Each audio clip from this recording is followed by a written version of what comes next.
I overheard my husband laugh with his friends saying, "Never marry a woman like your mother. She'll only drain you." He didn't know our 12-year-old son was listening, but what came next silenced the entire room. My name is Selena Royce.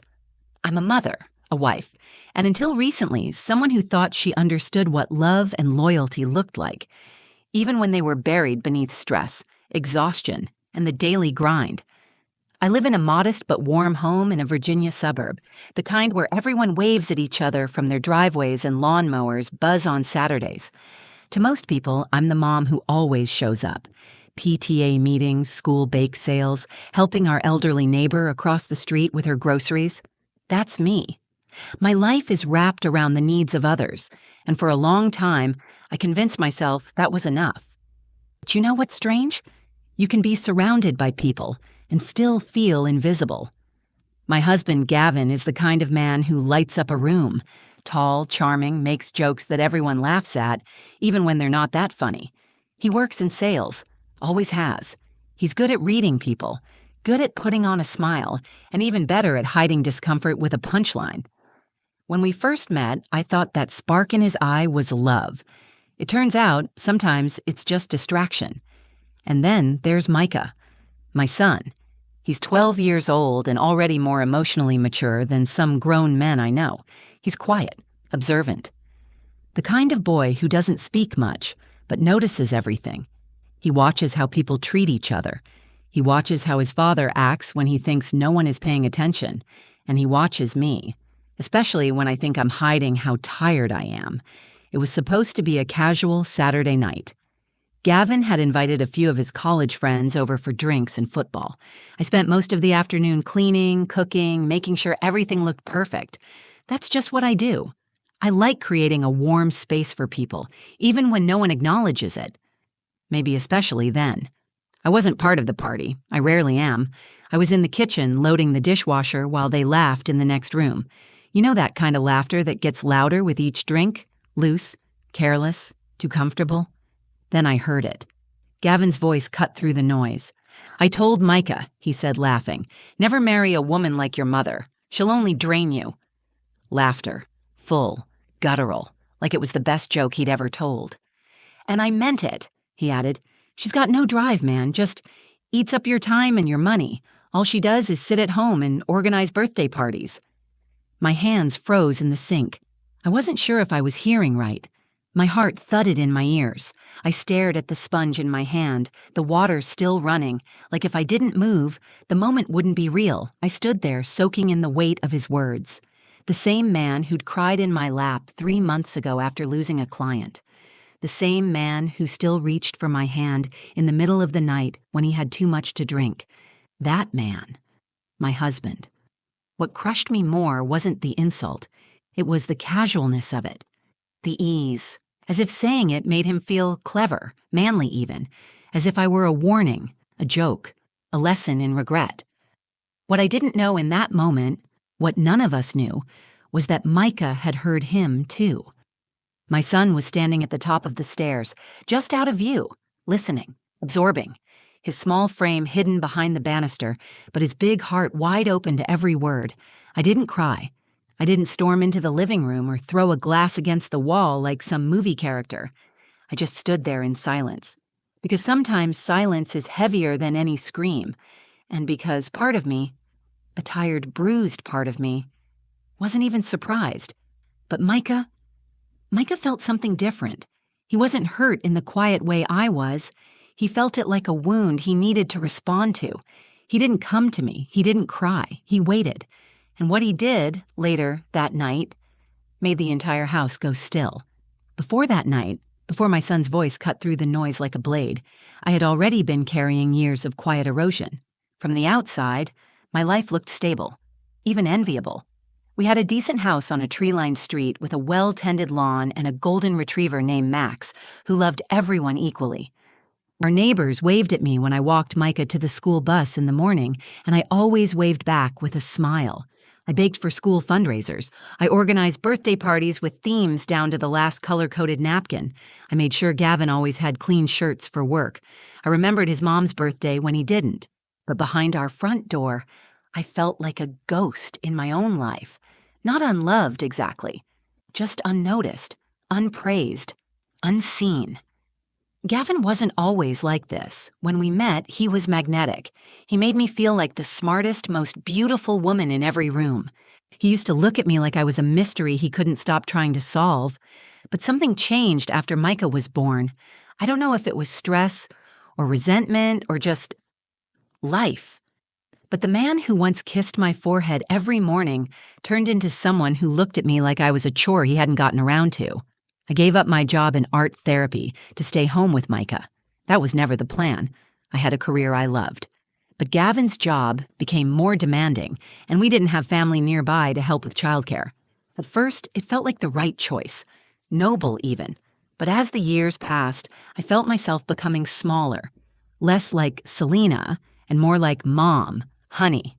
Can you take care of that? Micah was the one constant. From the moment he could form sentences, he'd say things like, "You're the best mom in the world," and I knew he meant it.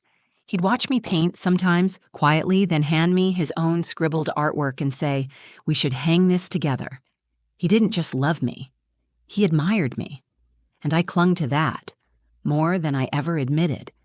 Gavin's love, on the other hand, became conditional, like it had an expiration date.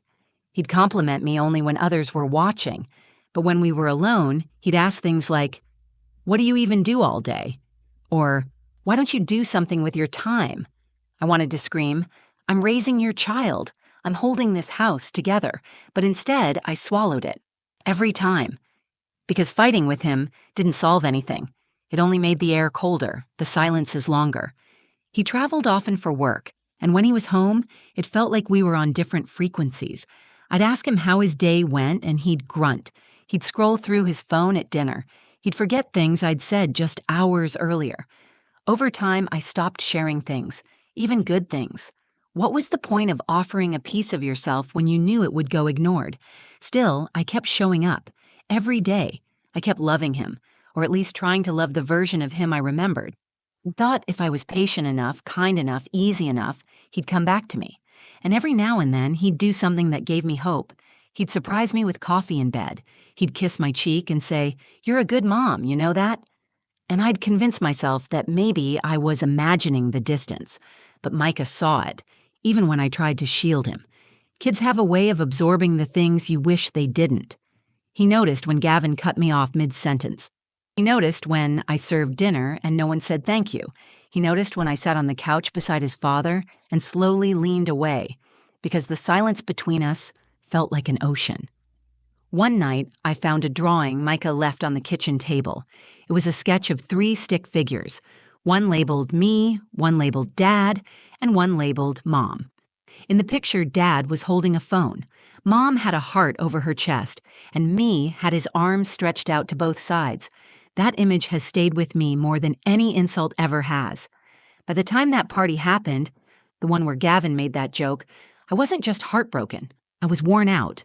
I wasn't angry. I was numb.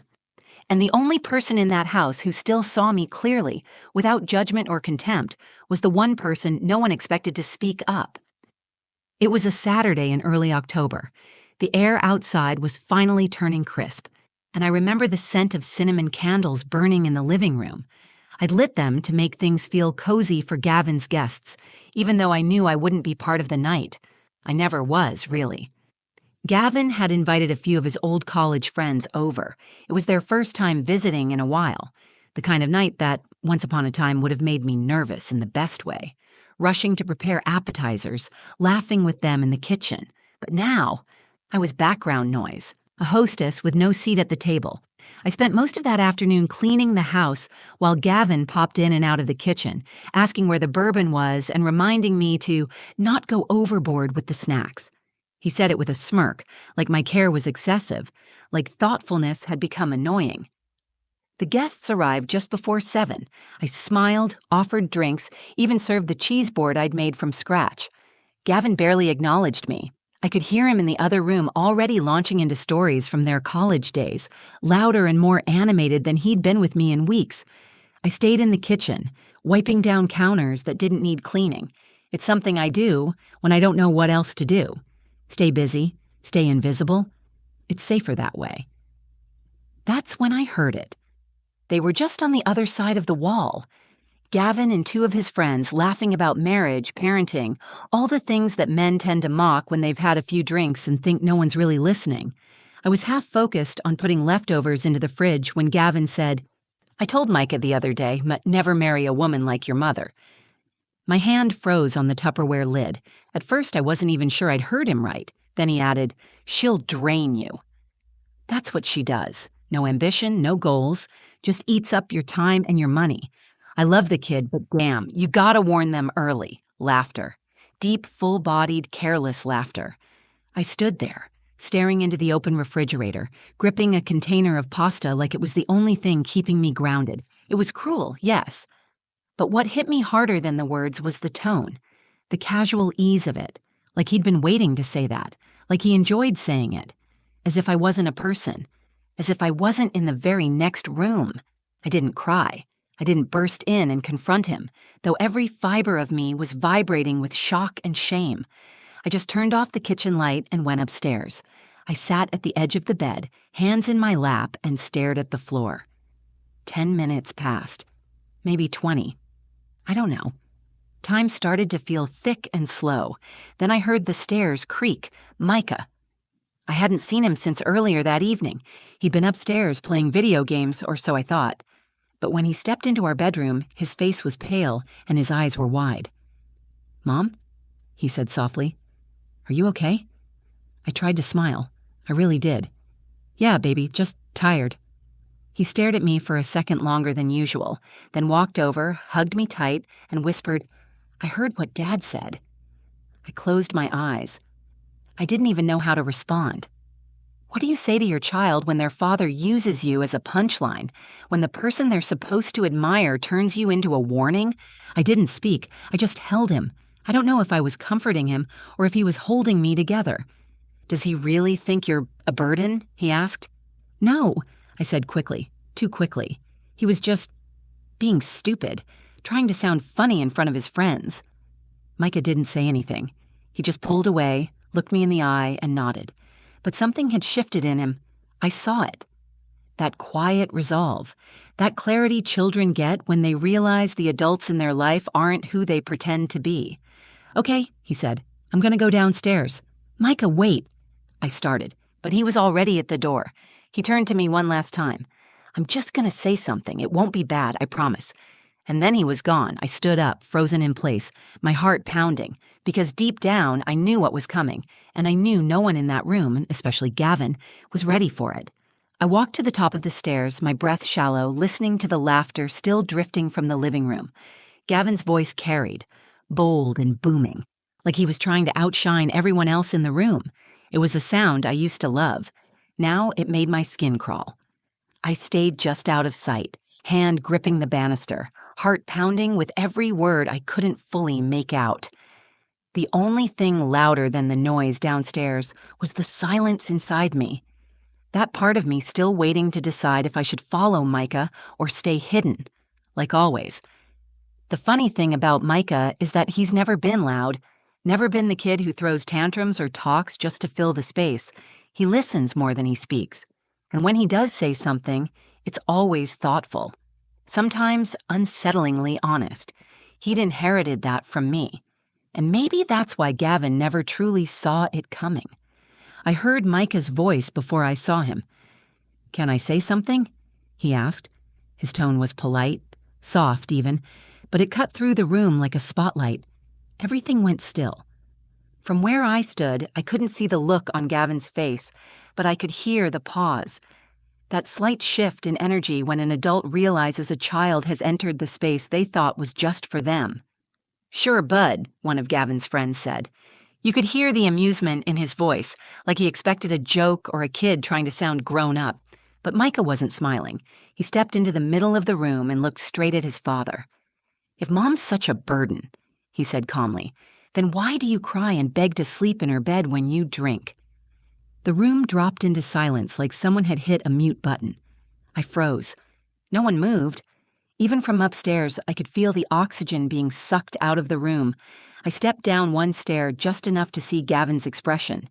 His jaw clenched, eyes wide, holding a glass of bourbon that suddenly looked far too small in his hand.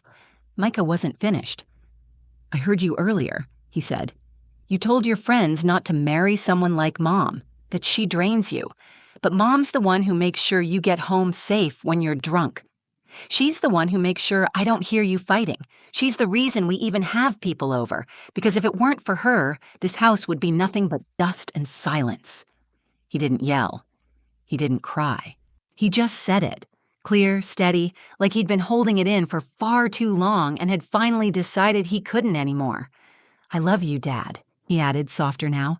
"But if you think Mom is the problem, you're not paying attention." And just like that, he turned around, walked past Gavin and his stunned friends, and climbed the stairs. When he reached me, he didn't say a word. He just took my hand and held it for a moment, then walked back to his room. I stood there in the stairwell, my eyes stinging but dry. I wasn't embarrassed. I wasn't even angry anymore. I was something else entirely. A kind of pride I hadn't felt in years, not for myself, but for my son, for his courage, for his clarity. Downstairs, Gavin stammered, trying to recover. "He's just a kid. He doesn't know what he's talking about." But no one was laughing anymore. One of his friends, a guy named Theo, who'd known Gavin since their freshman year of college, leaned forward and said quietly, "Actually, I think he does." I don't remember much else from that moment. I didn't go back downstairs.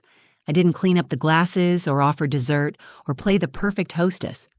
I went to Micah's room, knocked gently, and stepped inside. He was sitting on the bed, reading like nothing had happened. "You okay?" I asked. He looked up, nodded, and said, "Yeah. Are you?" I smiled, really smiled, for the first time in weeks. I think I'm getting there. The next morning, the house was quiet in a way that didn't feel peaceful, more like the eye of a storm that had just passed through. There were empty glasses still on the coffee table, a half-finished bowl of chips on the counter, and the smell of last night's bourbon, still faint in the air. Gavin was already up, pacing the kitchen with a mug of coffee, pretending nothing had happened. But something had, and there was no pretending our son hadn't shattered the illusion we'd all been clinging to. I walked in, still in my robe, and went straight to the kettle. Gavin cleared his throat like he wanted to speak, but couldn't figure out how to start. "Selena," he said finally, "about last night." I didn't look at him. I didn't need to. His voice carried the weight of someone who had run out of lies. "I was drunk. I was just messing around. You know how guys talk when they're trying to be funny." "No, Gavin," I said, turning to face him. "I don't know. Because when I talk about you to other people, I don't make you the punchline." He sighed and set the mug down harder than necessary. "You're blowing this out of proportion. He's a kid. He doesn't understand the stress I'm under. You don't even work." "No, don't," I cut in. "Don't go there, not after everything." There was a long silence. He looked at me, maybe for the first time in a long time. Really looked. And I could see the panic behind his eyes. Not because he felt guilt, but because he realized he was losing control of a narrative he thought he owned. "I didn't mean what I said," he added weakly. "Yes, you did," I replied. "You meant it, and you've meant it for a long time. You just never thought anyone would call you out on it." He rubbed his face with both hands, muttering something under his breath, but I didn't care. I was done managing his feelings. Micah came down the stairs a few minutes later, dressed, backpack on, as if it were any other school day. He didn't say much, just nodded when I handed him his lunchbox and kissed me on the cheek. But before he walked out the door, he turned to Gavin and said, "You don't have to lie, Dad." "We heard what you said. Just don't say it again. Not like that. Not about her." Then he left, calm, composed, stronger than any adult in the house.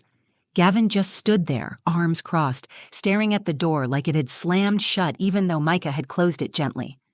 Later that day, Gavin tried again. He texted me from work, long paragraphs about how sorry he was, how he didn't realize how things had gotten so distant, how he was stressed, tired, under pressure, and didn't mean any of it. But the truth is, he did, because drunk words are sober thoughts.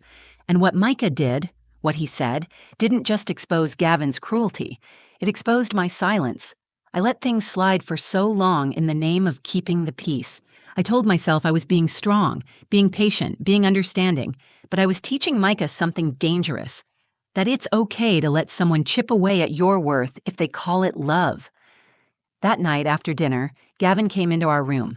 Not with arrogance, not with that smug charm he usually wore. He looked tired. "I've been thinking," he said. "Maybe we should go to counseling." I nodded slowly. "Maybe you should. I've already started." He blinked, clearly caught off guard. "You already did?" "Last month," I said. "Micah and I have been seeing someone." "You didn't tell me?" I stared at him. "Why would I? You haven't asked me how I'm doing in over a year." For the first time in our marriage, Gavin didn't have a comeback. He just sat down on the edge of the bed and stared at the floor. The same way I had the night before. He was unraveling, not because of what I said, but because of what our son saw, what our son named. Micah didn't scream. He didn't argue. He told the truth, and left Gavin to sit in the silence of it. And that, more than anything, was the beginning of something neither of us could ignore anymore. The days after that night didn't explode into chaos. There were no screaming matches, no sudden exits or dramatic ultimatums. Instead, it was quieter, still, but heavy, like the house had taken a deep breath. It wasn't ready to release. Gavin never brought up what Micah said again, not directly, but I could feel the shift in him. The arrogance had cracked. He was more careful now, softer in his tone. He started coming home earlier. He asked me if I wanted anything when he went out, things he hadn't done in years, but it didn't change what had already broken, not for me. Micah, on the other hand, didn't say much about that night again. He didn't need to. His words had done what mine never could. They had pierced the veil, not just Gavin's, but mine too.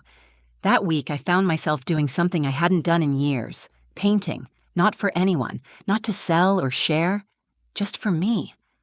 I pulled out the old canvas boards from the closet in the spare room, the ones I'd packed away when Micah was still in diapers. I found my favorite brushes, stiff with age, and let my fingers remember the strokes. I didn't care that the colors didn't blend perfectly or that the lines were uneven. For the first time in a long time, I was creating something that wasn't tied to someone else's needs. Micah peeked in while I was working. He didn't say anything at first, just watched. Then he smiled. "You look different," he said. I laughed softly. "Different how?" "Like you're breathing again." And maybe I was. Micah and I started spending more time together. We'd go for walks after dinner, just the two of us. Sometimes we talked about school, sometimes about books, and sometimes we just walked in silence. But even the silence between us felt full, like it was holding space for healing. I didn't make any big announcements to Gavin. I didn't give him a speech or demand change. I simply started living my life without waiting for his approval. When he asked if I wanted to go out for dinner one night, I told him no, not out of spite, but because I didn't feel like pretending to smile across a table while avoiding the real conversation we hadn't had. Instead, I gave him a number, the name of the therapist Micah and I were seeing. "If you want to do the work," I said, "start there." To my surprise, he did. I won't romanticize it. Therapy didn't transform Gavin overnight, but it cracked open a part of him I'd long assumed was sealed shut. He started showing up differently, asking questions, listening, really listening. And for the first time in years, I allowed myself to be honest about the resentment I'd buried, the exhaustion, the loneliness. I told him that what hurt me the most wasn't the joke he made, but the truth behind it. That somewhere along the line, he had started to see me not as a partner, but as a weight he carried. And I told him I would never be that again. We didn't separate, not officially, but we created space, emotional and physical. He moved into the guest room. We called it a reset, not for the marriage, but for ourselves. Micah flourished in that space. He seemed lighter, more confident. One night, he handed me a drawing, just like he used to when he was little. It was the same 3 figures, Mom, Dad, and me. But this time, all 3 had hearts, and we were holding hands. "Is this how you feel now?" I asked, touched. He nodded. "We're still figuring stuff out, but at least now nobody's pretending." That drawing is on the fridge now, not because it's perfect, but because it's real. And as for me, I started offering art therapy sessions again, just once a week in a small studio downtown. It's not about the money. It's about remembering who I am, who I was before I tried so hard to be everything for everyone. Sometimes people ask me how we're doing, if things with Gavin are better. And I tell them this: I'm not focused on whether we're okay. I'm focused on whether I'm okay. And I am. More than I've been in a long time.